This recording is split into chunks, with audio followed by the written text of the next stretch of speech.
ذكر الباحث المصري السلفي أبو عبيدة النقادي أن الشرع الحنيف لا يجيز البتة الفرح بموت حسن نصر الله لاعتبارات كثيرة.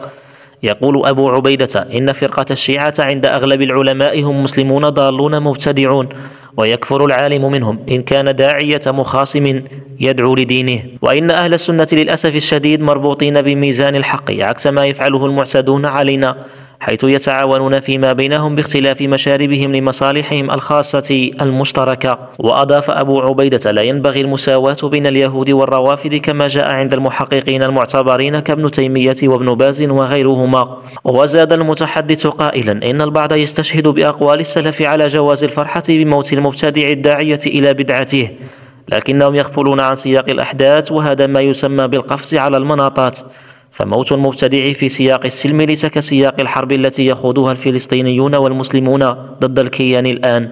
ويرى الباحث أننا في سياق مرتبط بالتحالفات، وهو سياق مختلف عن السياق الذي يفرح المسلم فيه بموت المبتدع، فحزب الله وإيران يسندون المسلمين بالمال والسلاح والبدن، والرسول عليه الصلاة والسلام تحالف مع خزاعة وهم مشركون لمصلحة الإسلام والمسلمين. والمتحالف معك يقتضي احترام من مات منه أثناء إسناده إليك، ولا ينبغي التغافل عن الظرف الآني بسياقاته الخطيرة بسبب خلاف ماضي. ثم طرح الباحث سؤالا مفاده: فكيف تدعمون حماس ثم تفرحون لموت من يدعم حماس؟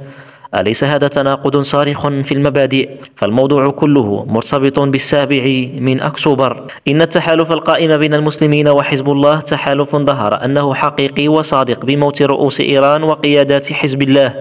فاليهود الآن هو العدو الأكبر، لأن أمريكا تريد إنفاذ مشروع خطير وهو مشروع تغيير الشرق الأوسط، وهذه ستكون ضربة موجعة للمسلمين ومفسدة كبرى سيؤدي ضريبتها نحن جميعا. ففلسطين بقعة مقدسة، والقاتل هو أكبر عدو لله، وهناك فرق بين الآنية والواقع وبين مسار شرعي حق يقطع بتأجيل أخذ حق الدماء فيه التي سفكت في الماضي. المرجو الاشتراك في القناة وشكرا.